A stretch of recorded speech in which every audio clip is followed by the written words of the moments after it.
Creative Babble.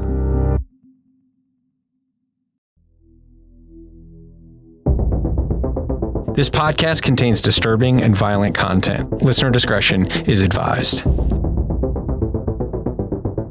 Previously on Criminal Conduct.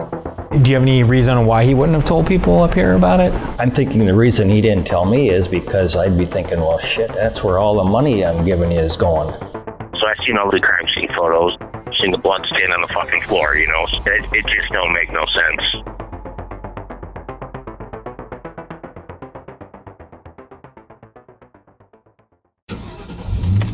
Jeremy Banks jumps in his unmarked Chevy Impala and hits the gas. He doesn't have time to change into his uniform. Every second counts. He's wearing a white t-shirt and black jeans, and is armed with a concealed weapon. It's almost been 9 years since Michelle O'Connell died, but right now, on the afternoon of September 25th, 2019, he's off duty and pursuing a target. Jeremy drives in and out of neighborhoods trying to locate the vehicle. He doesn't radio in his location. At one point, Deputy Banks uses his cell phone to call St. John's Sheriff's Office, but he hangs up right before the call is connected. He's gonna handle this emergency alone. Jeremy finally catches up to the vehicle and flips on his police lights. And who was he after? A school bus filled with middle schoolers. Jeremy Banks pulled the bus over to the side of the road just off US Highway 1. Here is bus driver Kathleen Wooster describing what happened next during an interview with St. Johns County Sheriff's Office Internal Affairs. The officer came up behind me in his vehicle and pulled me over with his lights. Okay. And then he came up to the side of my bus. He was not in uniform, so I was skeptical of the situation. So I actually waited, and he came over and he pulled out his badge and he put it up to my door. So I opened it up. Deputy Banks commandeered a school bus full of kids, because that's what we're dealing with here, middle school age kids. So what's going on here? Why did Jeremy Banks stop a school bus in an unmarked vehicle? Jeremy says his stepson came home upset and said he was bullied. Apparently, a kid on a bus drew all over him with markers. So Jeremy just gets in his police car and just pulls the bus over? Yes, quite a dramatic reaction. He told me he wanted to press criminal charges against the other student. She explains to Jeremy Banks that yes, the kids drew on themselves with markers, but he wasn't bullied. His stepson was a willing participant. Even though Jeremy now realizes that he may not have the full story, he's still worked up. The bus driver went on to talk about Deputy Banks' demeanor during the traffic stop. He was upset, but he wasn't projecting. You know what I mean? Like you could tell he was upset. He was a parent who thought his kid was being bullied, but he wasn't violent or anything. Mm-hmm. You know what I mean? Like hostility? No, not towards me or anything like, or any of the, I had two children on the bus when it happened. So, yeah, nothing. I mean, he was, like I said, he was upset. She described him as an upset parent, not as a police officer. During his interview with Internal Affairs, Jeremy Banks talks about his thought process after he pulled over the school bus. She's trying to tell me exactly what's going on, and I'm hearing her, and then I did ask if the other kids were on the bus, and the reason why I wasn't planning on going to get them. I wasn't going to get on the bus and snatch these kids up. I knew that wasn't my place. My primary goal was stop the bus, find out what's going on. Deputy Banks asked the bus driver if the child in question was still on the bus. The bus driver told him he wasn't, but that even if he was, she couldn't tell him or let him on the bus. If we back up a bit to what started this incident, after Jeremy Banks' stepson got off the school bus, Jeremy felt like he was acting differently. Here is Jeremy explaining the conversation with his stepson. You could see he was upset, and he wandered around inside the house, and we were looking at him, what's going on? And he said that kids on the bus had held him down and marked all over his body, and I have pictures if you'd like to see them. I can send them to you. I mean, it was significant.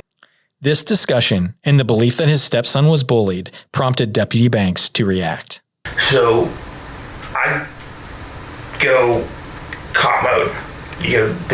My son's been held down, so I'm like, okay, well, I'm going to go get the bus and figure out what's going on. Mm-hmm. So I get in my patrol car, and I know general the route of the bus. So I think, okay, she's probably out by US 1, so I go to US 1 in Ronald Road area and I don't see her. I'm like, okay, well, just go home.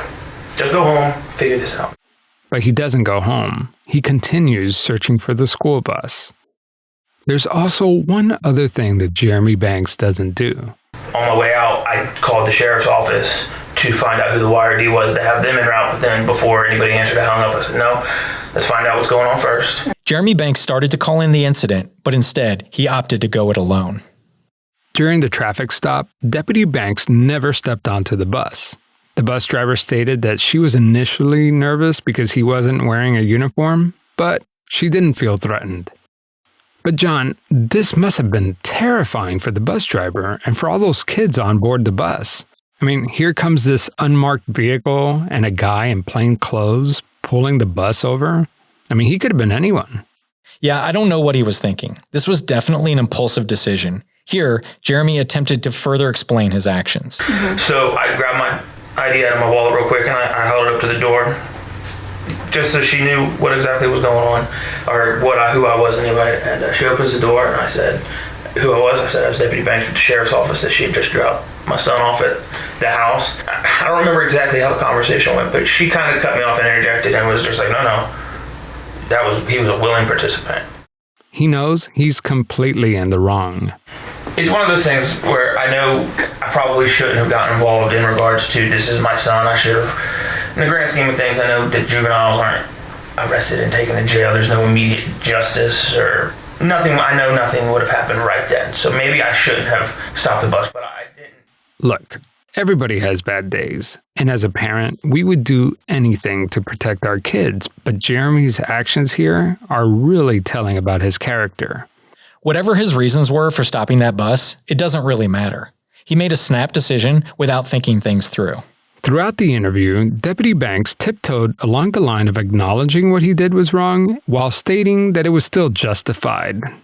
Well, I know now that I overstepped, but I don't want to hide from it. I completely want to be transparent and throw myself out there and fall on my sword if I have to.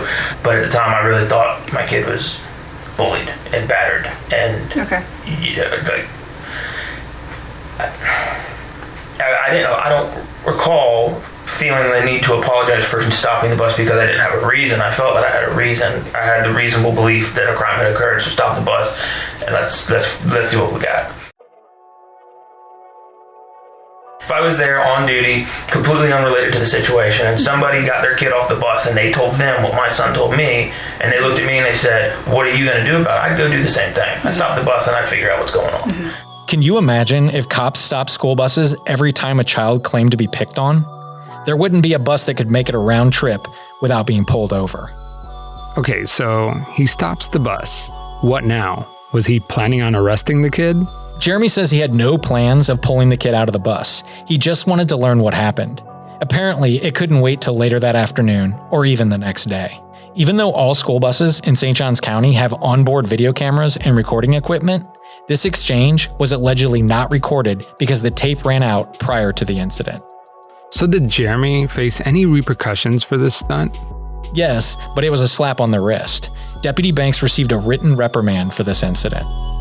Jeremy Banks remains employed as a deputy for the St. Johns County Sheriff's Office.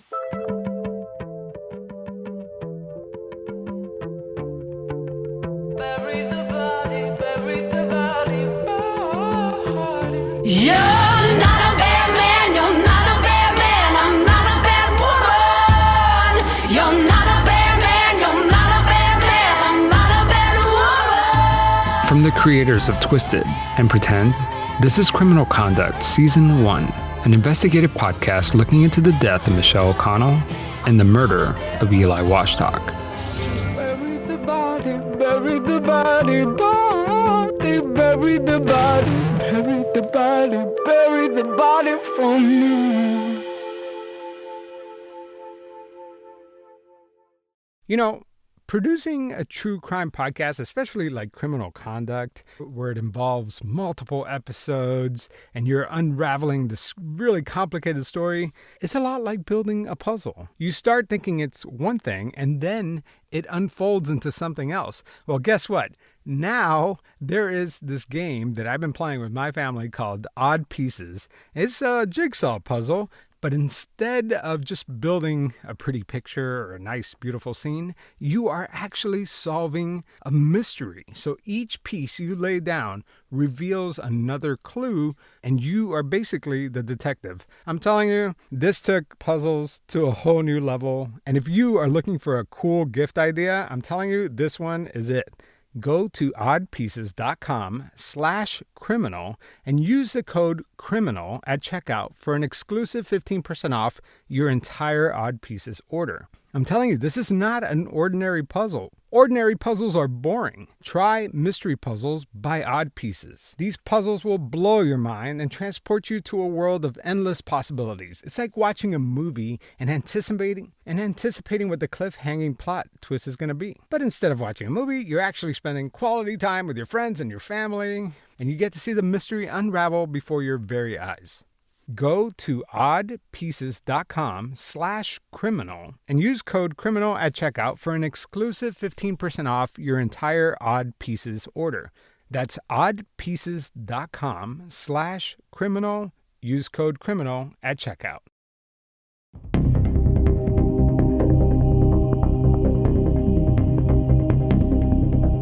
It's the morning of January 31st, 2019. It's approximately 7:30 a.m. in St. Johns County, Florida. It's just after sunrise, but the temperature hasn't even hit 40 degrees Fahrenheit. Though it's a weekday, in this gated golf course community on Florida's East Coast, there isn't much more movement or activity than on a weekend. Yet, in a third-floor condominium, an emergency situation is unfolding. Do you need law enforcement or fire rescue? I think I just need an ambulance. Okay, what's going on there? Got shot. Got shot? Yes. The audio is not super clear, so we'll play the audio and then restate what was said when necessary. The operator asked if he needs police, fire, or ambulance. Eli's son said, "I think I just need an ambulance." Because this is an ongoing investigation, the open records law in Florida does not apply. Putnam County Sheriff's Office has declined our request for any police reports, crime scene logs, interview summaries, video recordings, and the 911 call that you're listening to right now. The state's attorney's office declined our request for the autopsy. We have to go outside of the official channels to receive any information on Eli's murder. We received this 911 audio file from an undisclosed source. By the way, we are going to bleep out any reference to Eli's juvenile son's name. The operator then asked, "What's going on there?" Eli's son responded, "He got shot." Got shot? Yes. Okay, what makes you think that? He's currently laying on the floor with blood around his head. Okay, is he breathing, sir? It does not appear to be so. Okay. And is there any way you can look at his chest and see if it's going up and down? I don't believe it is. The operator asked if Eli was breathing. His son said it doesn't appear to be so. And do you want to attempt CPR, or do you just want to back out of the room? And I don't even know how to do CPR. Okay, well, I can instruct you if you want to try it. And do you have any idea when this might have happened? No, but it appears to have been here for a little bit. Okay. When was the last time you saw him, sir? Last night. About what time? Roughly 10 o'clock. He said the last time he saw his father was around 10 o'clock the previous evening. Okay, do you see a weapon there, sir? Yes, there is a weapon. The call then switched to a second dispatcher. The operator shifted from response mode to more investigative in her questions. Was he depressed or was anything going on? He's not depressed. It's not the norm, but operators do sometimes ask these kinds of questions. But I found it odd for her to ask this question when there was nothing in the call to indicate this could be a suicide. The operator's main focus should have been getting help to the person calling as soon as possible. It's not clear what prompted this line of questioning, but it appeared the operator was pushing a pretty strong narrative here. Were you there all night? No, I was in a different condo. You live in a different condo, or you were just staying in a different condo? Staying in a different condo. When the operator asked Eli's son where he stayed the previous night, he responded that he stayed in a different condo. It was his own gun? Yes, it was. He also identified the gun as a 9mm. The questioning returned to a more investigative nature rather than the emergency response. So do you think he did this intentionally? Hear me? Yes, I can hear you. Okay. Did you think he did this intentionally? He did not do it intentionally. He did not. Okay. The operator asked, "Do you think he did it intentionally?" The caller never mentioned that he thought it was a suicide, but the second operator's focus was clearly on this being a suicide. The audio is not clear, but the dispatcher then asked how he knew it was not intentional. Because there is a lot of gunfire. There is a lot of gunfire? He was shot more than once? I don't know, but there are shots going through the wall. There's shots going through the wall. Okay. He also stated that he didn't know whether Eli was shot more than once. Okay, I need you to go down and meet the deputy in the lobby. The dispatcher then instructs Eli's son to meet police in the lobby. In the process, the son tells the dispatcher that he left his keys inside the condo. The 911 call provided us with some insight into the events just right after Eli's death and the potential circumstances surrounding his murder. To get more information on the layout of the crime scene, we spoke to Eli's family about what they saw when they entered his apartment. When you went down to St. Augustine and you went into the apartment after Eli was killed? Yes. How would you describe the apartment overall?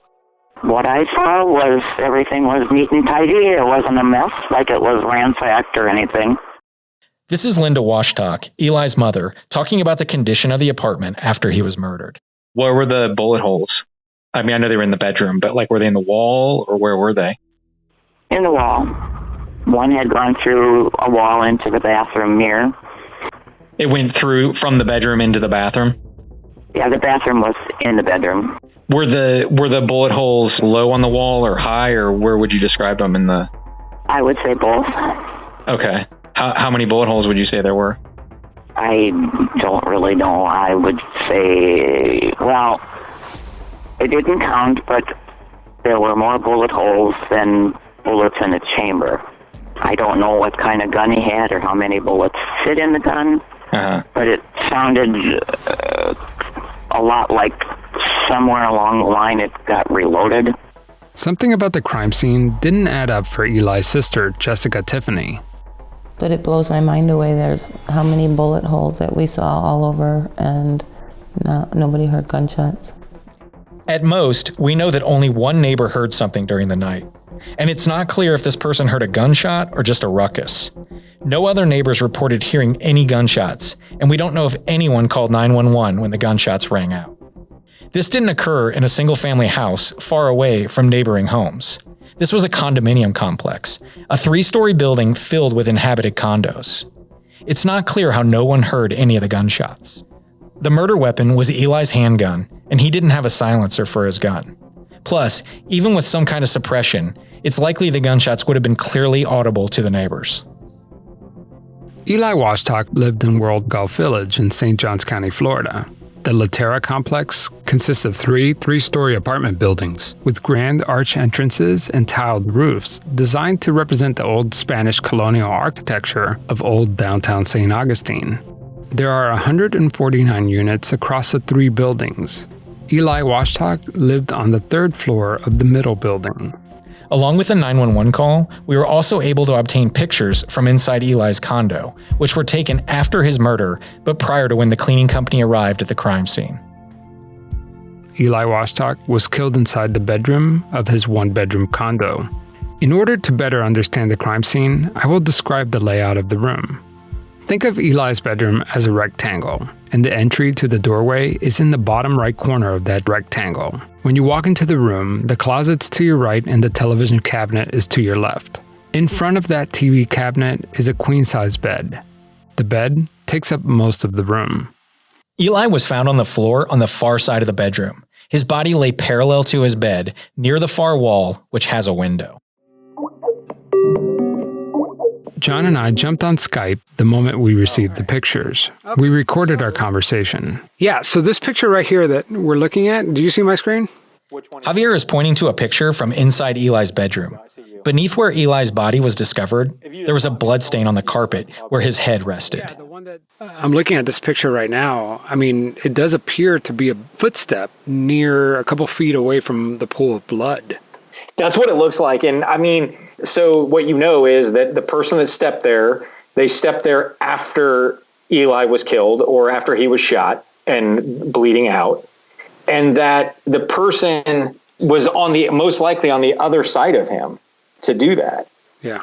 The footstep was walking away too. Yeah, I feel pretty confident that was the killer's footprint, not police. It could be police, but they would have had to walked over and had their feet basically up against his head and then stepped on the carpeting.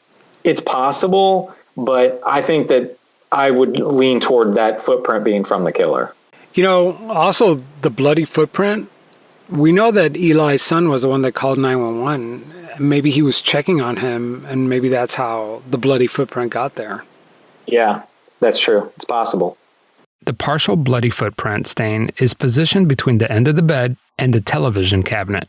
So the footprint is not clear enough that you could identify the size or the shoe make or model or whatever from the footprint itself. Like, it's not a distinct enough footprint that it shows you the entire size shoe or would leave possibly even tread marks in the carpeting. It's just the appearance of blood that was probably transferred from the bottom of a shoe onto the carpeting. Yeah. But it doesn't appear to be clear enough that you could do any kind of analysis of it. Some of these shots are really high up. Like, one is above the door frame. Yep. One went through the bathroom mirror. The other one, wasn't there one on the ceiling? Yep, there's one on the ceiling. Here's the incredibly strange aspect of the crime scene. Eli was found on the floor between the bed and the far wall, the wall with the window. There is very little distance between the bed and the wall, maybe a little more than the width of a nightstand. Yet the gunshots were from that side of the room. The gunman was in the far corner of the room. There is very little space there. A person could barely fit between Eli and the far wall. Here, I'm going to talk more about the gunshots within the room. It doesn't appear, unless Eli was diving around the room trying to avoid shots, it almost looks like somebody was shooting in a haphazard fashion, just firing around the room based on where these rounds were hitting. I mean, you've got this one on if you're where the shooter's standing, it's to the right. So they shot through the right wall. You have a shot through the lamp that would be against the left wall. You've got a shot up in the ceiling on the left side. You've got a shot into the doorway on the far wall. You've got shots all over that room. There is no pattern to the shooting in that room. Then we turn to the pictures of the blood on Eli's closet door for more clues. I think he was most likely on his knees. And the reason I say that is if you go to the picture, the other one I uploaded from today, which is just the door to the closet, the blood spatter. This one? Yep. See how low that blood spatter is? The picture shows a large pattern of blood spatter on the tan-colored walls and the white closet door. Doors have 3 hinges, and all the blood spatter is below the second hinge. So near the floor. Which is probably a little over 3 feet, maybe high, that second hinge. So that blood spatter is anywhere from 4 inches off the floor to maybe 2.5 feet up, maybe 3 feet. It's a pretty wide cast, right? So that tells you that it came from far away. That's what I think. I don't know that for certain, but that would be my understanding of what would cause that. This is how we know the direction of the gunshot, because of the blood spatter on the far wall. So if you look at the spatter itself, if you zoom in on it and look at those dots, they're all very circular. So that means that they were coming at a high speed and that they were no angle to them. So it wasn't like upward or downward. That stuff is almost coming at it like horizontal to the floor. Yeah. And so if they're you like look- perfect little circles. Yeah, there's no tails to them. Like if it was a blunt force trauma, there would be like a tail, like with cast off. And and those are some pretty significant size dots. The blood spatter just tells me, I mean, that's from a head wound, and that's very low. So my feeling, I feel like Eli was very low to the ground when that happened, like an execution almost. Putnam County kind of floated this idea that it could be a suicide. I mean, although they ultimately ruled it a homicide. From what we could tell here, does this look like a scene where a suicide took place? Well, the bloody footprint would be the biggest thing that if it wasn't the police, they would tell you it wasn't a suicide. But based on where he is, my guess is there's a good chance that shot fired probably was a contact wound shot. So it would have been something that was very close, not at any kind of distance. It's possible those other rounds, if he was only hit once in the head, and all those other rounds could have just been fired beforehand. And you could have been like, oh, he was mad and shooting the gun or something. So the footprint is the main thing from these pictures that would exclude suicide to me. But I don't know. We don't know how many times Eli's been shot. But because the mom and the sister had said that they felt like the police were insinuating it could be a suicide, that would be investigators who had been to the crime scene. They have seen this. They've seen him. They know the evidence. They don't know it fully, but they've got a pretty good look at things. And they're asking the family if he was suicidal. Yeah. At the very least, that was 12 hours after the fact, but it was most likely the next day. So they would have had a pretty good handle on that crime scene. And why they're asking the family if he was suicidal or not tells me they thought that this could have been a suicide. But keep in mind, this was Eli's gun, and they found the gun. Eli kept the gun in the nightstand. If you look at say an unknown perpetrator coming in to kill Eli, they would have come in through the front door, walked into his bedroom, gone into his nightstand while he was asleep or somewhere else in that apartment, gotten the gun, and then gone over to the other side of the bedroom and then killed him. So somebody knew where he kept his gun? Yeah, I mean, it's not a bad guess, but if we were going to start looking, I mean, a dresser drawer is not a bad place to look, but that would be pretty risky going in there hoping or thinking you could get it. Or Eli was spooked, grabbed his gun, and got into some sort of, altercation, and they got the gun from him and then shot him with his own gun. Sure. Yeah. So you walk into the bedroom, and the lamp is like the first thing you see. Then next to it is the bed. So they're coming from that direction, from the corner of the room, is what you're saying. Yes, that's what it looks like. Okay. And obviously the shot to the ceiling would be at an upward trajectory, but the shot to the lamp on the nightstand also appears to be in an upward trajectory based on the fact that it shot through two sides of the lamp so we can see the trajectory. And that means that the person was very low to the ground or low to the floor on the other side of the room to have an upward trajectory at a lamp on a nightstand. Okay, so you're thinking that the killer was just sitting down on that chair?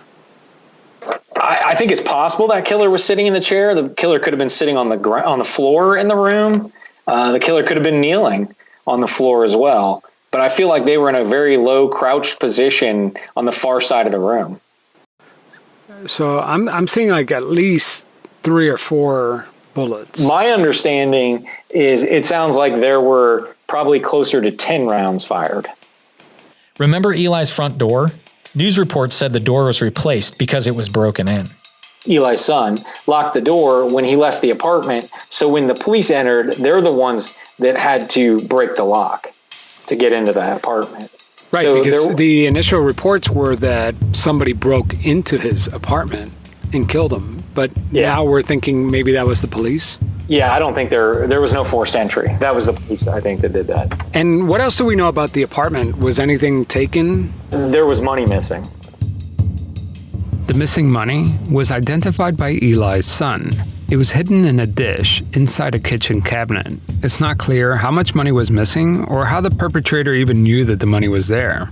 Money's missing, and the only 2 people that knew it were there, one of them's dead. And possibly the binder. Yeah, the binder was taken. Yeah, so everything pertaining to Michelle's investigation was taken out of the house. By all accounts, the investigators for Putnam County Sheriff's Office took Eli's white binder into evidence. Police also obtained other duplicate binders that Eli kept in a bank safety deposit box. The pictures provided a lot of answers, but they also generated many, many more questions. This is pretty crazy, man. It is. It's hard to come up with a really good theory on what could have taken place in that room.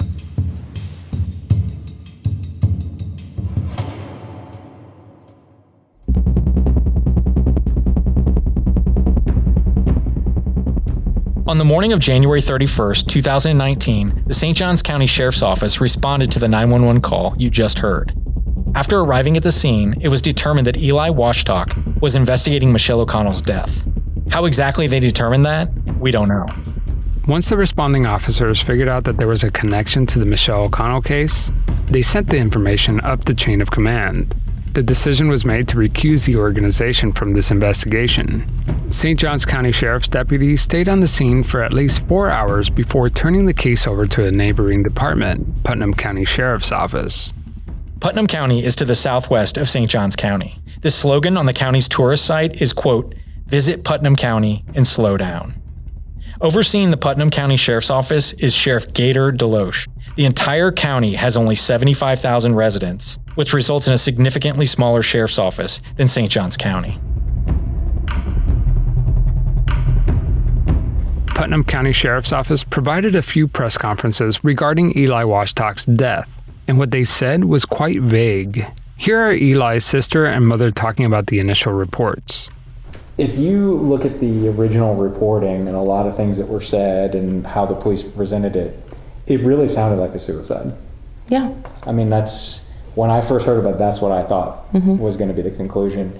So I was very surprised that they came back with homicide. And the way that they presented it to us too, we were just hoping that the ME would come back as homicide, because the way they presented it to us, it could be one or the other. And it was very upsetting that they would even... I never believed it for a minute, because he thought too much of his kids. Yeah, to leave his children. When the medical examiner ruled Eli Washtock's death a homicide in early May of 2019, Putnam County detectives were forced to treat it as such. It's been over 16 months since Eli's murder, and there is no new information from Putnam County Sheriff's Office. Putnam County Sheriff's Office has declined to speak with us on the record or provide us with any documentation on Eli Washtock's murder. This is understandable to some extent because it is an active investigation. But how have they been communicating with Eli's immediate family? Here's Eli's dad, Jim Washtock. The Putnam Police Department in this case have been very standoffish. They haven't provided much of any information on this case. Are they giving you any kind of indication that they're making progress on this case, or are they keeping you out of the loop? They are keeping me out of the loop. And I've gone down there. We went down there in the fall because I had an appointment with the detective. He called me up when we were on our way over to meet with him and said he had some emergency that they couldn't meet with us. So last week or 2 weeks ago, I called him and said, "Hey, I'd like to talk to you. I've got a couple of questions." He said, "Okay, I got an appointment." He said, "Can you call at this time?" And I did, and of course, couldn't get a hold of him. Talked to the guy answering the phones down there. He said, "Well, give me your number. I'll have him call you." I'm still waiting for that call. Yeah, I'm done. Eli's sister, Jessica, didn't feel much better about how Putnam County Sheriff's Office assisted the family. We don't get a lot out of the police. We didn't get a lot out of the police the first time we were down there. The second time Jim and Sharon went down there, they didn't get anything out of the police, anything different. We still haven't gotten a lot out of I know no more than what I knew on the day of his funeral. Since she is divorced from Eli's dad, I asked Linda Washtock, Eli's mother, if Putnam County was keeping her in the loop regarding their investigation into her son's murder. I don't know what's going on. We don't know nothing. In Florida, there is a Crime Victims Bill of Rights, which lays out the rights for a crime victim and his or her family. It lists many rights entitled to victims and to their next of kin, including the right to be informed, to be present, and to be heard when relevant, at all crucial stages of a criminal proceedings. It doesn't appear that Putnam County Sheriff's Office is meeting this obligation with Eli's family.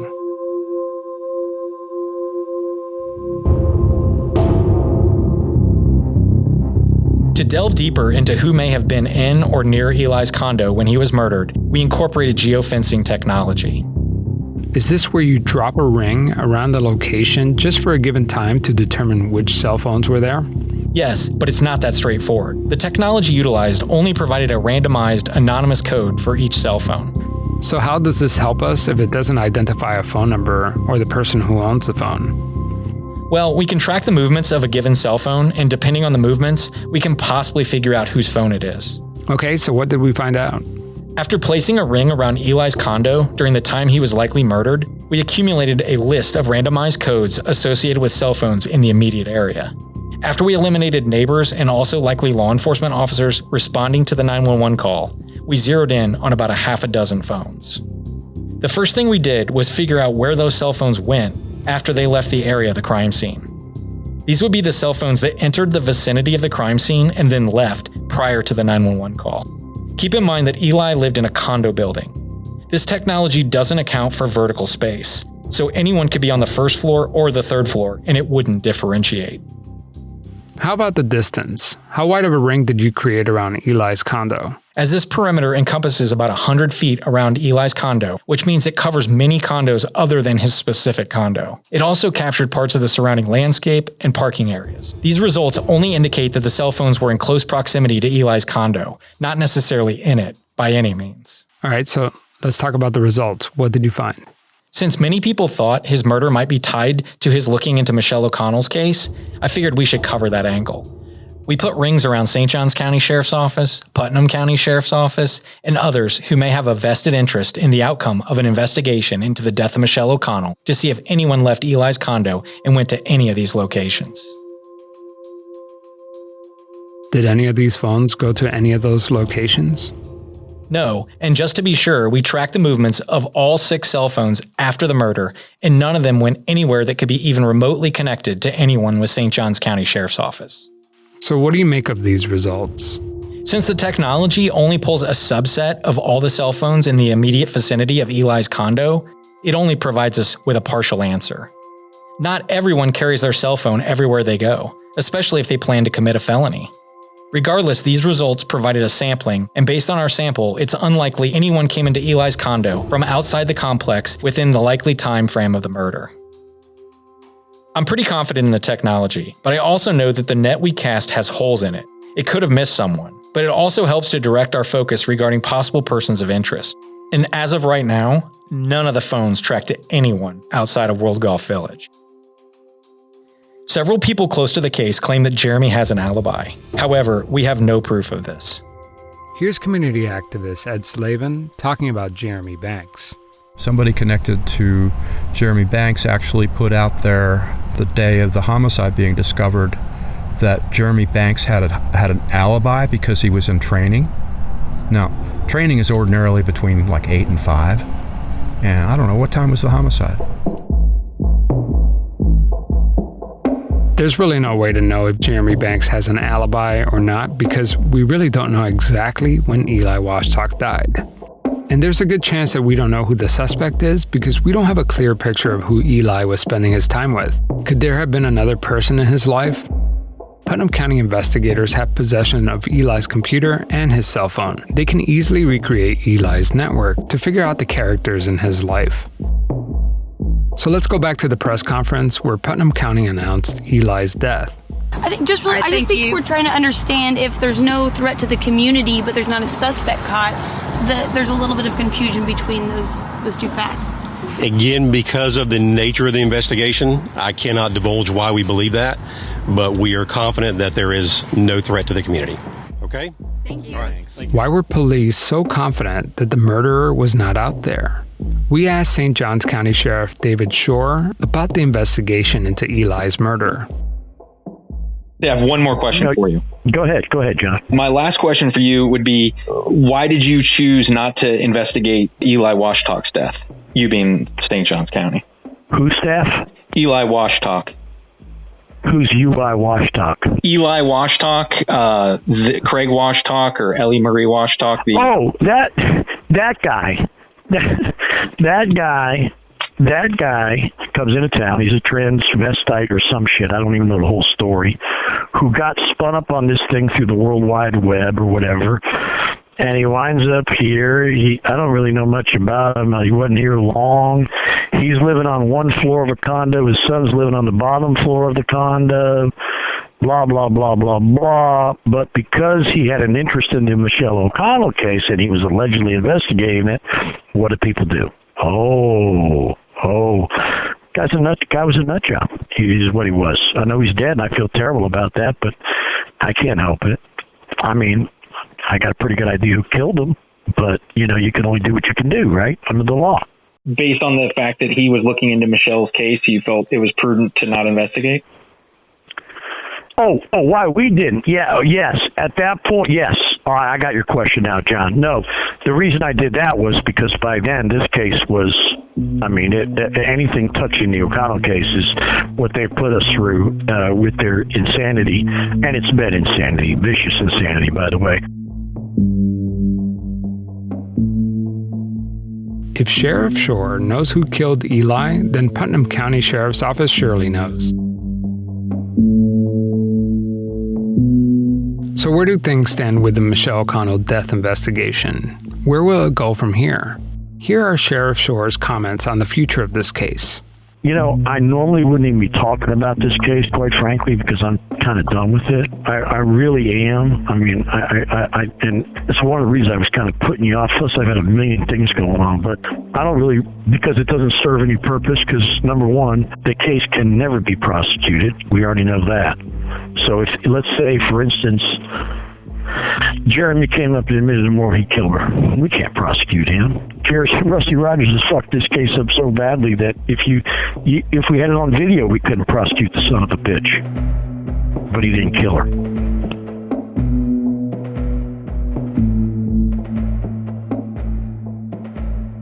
This September marks the 10th anniversary of Michelle's death.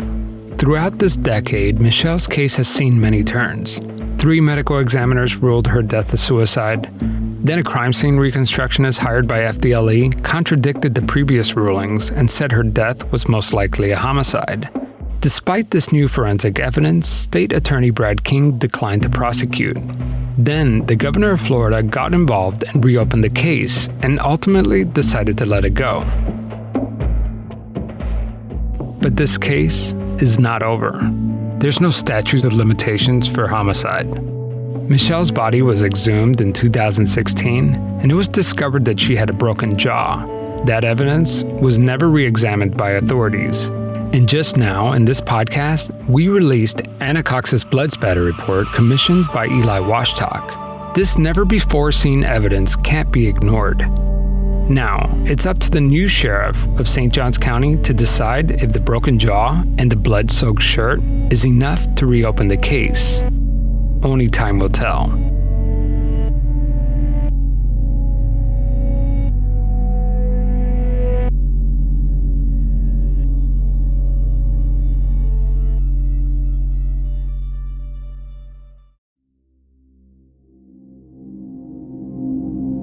So who would want to kill Eli Washtock?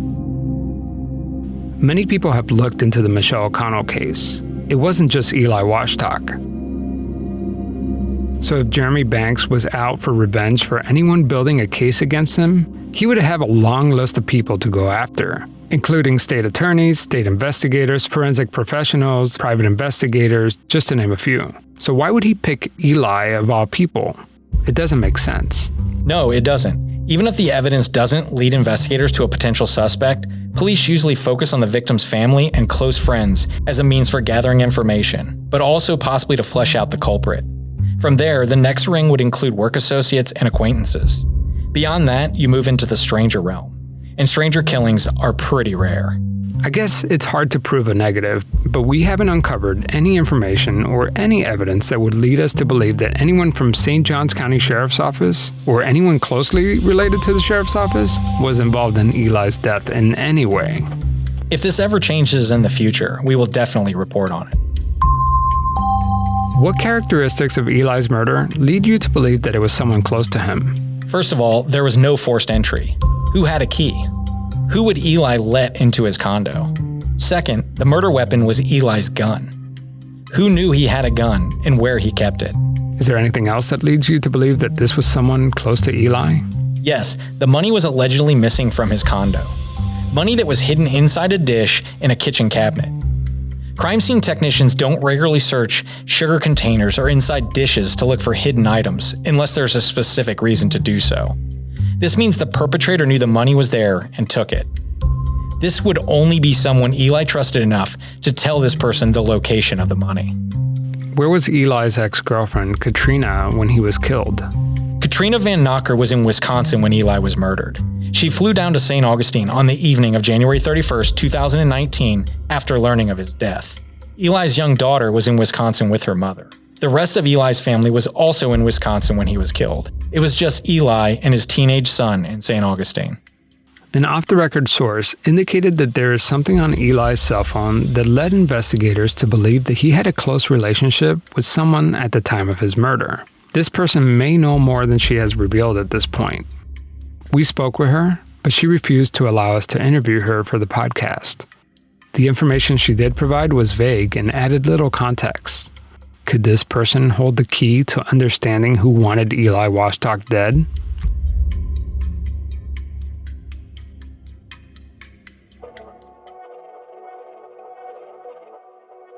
Throughout our investigation and research, we have recreated a portion of what Eli Washtock collected in his white 3-ring binder on the Michelle O'Connell case.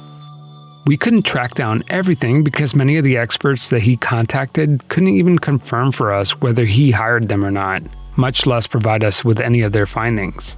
Here's John Spence, one of the attorneys Eli hired. Did he utilize you to seek out experts, or was he only just directly working with you? That would be something that would be confidential Okay. that I couldn't discuss. Yeah. You know, we talked last time about some of the things that we know that he was working with you, which was the water consumption, but is that something that we could talk about? Well, here's kind of the rub just for you guys. So if you found whatever I sent him was done in confidence, if somebody else got what I sent him in confidence because he gave it to them, it'd still be inappropriate for me to talk about it. I couldn't divulge it to you guys. There's just no way of knowing if we found every expert Eli hired. We looked into his theory on the water records for Jeremy and Michelle's house on the night of Michelle's death.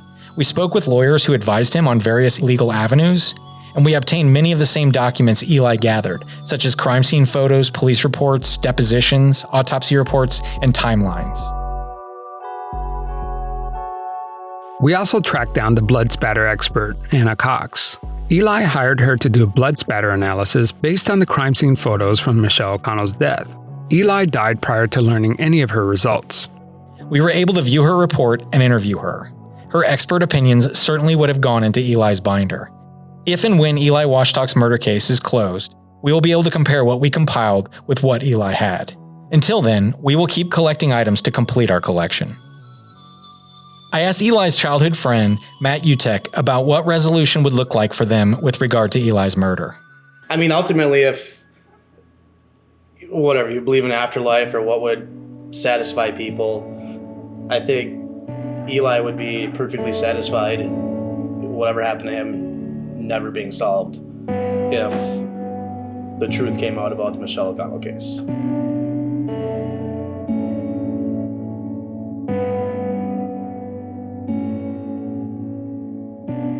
Eli Washtock and Michelle O'Connell lived in the same city at the same time, and who knows if they ever crossed paths. And even though they likely never met, today they're resting almost side by side in San Lorenzo Cemetery in St. Augustine, Florida.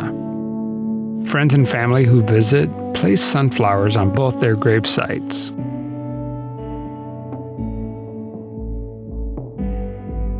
We don't have many recordings of Michelle's voice, but here she is telling her daughter that she loves her. Here's Eli talking with his son while playing video games. Say hello. To who? The camera. That? Yes. Hello. But their legacy will forever be intertwined. And their memories live on with their friends and family, as does the search for justice.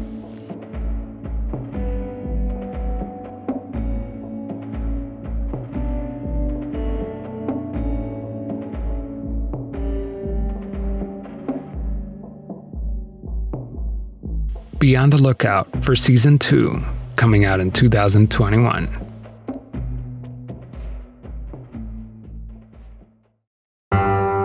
Whether it's a famous true crime case or one you've never heard of, Twisted covers anything perplexing, disturbing, or intriguing. Twice a month, me, your host, John Taylor, delves into some facet of true crime, whether that's a wrongful conviction or an interview with an expert on eyewitness identification. Twisted utilizes in-depth research and analysis to unravel the intricacies of true crime. Twisted is available almost anywhere you listen to podcasts. To get more information, go to twistedpodcast.com.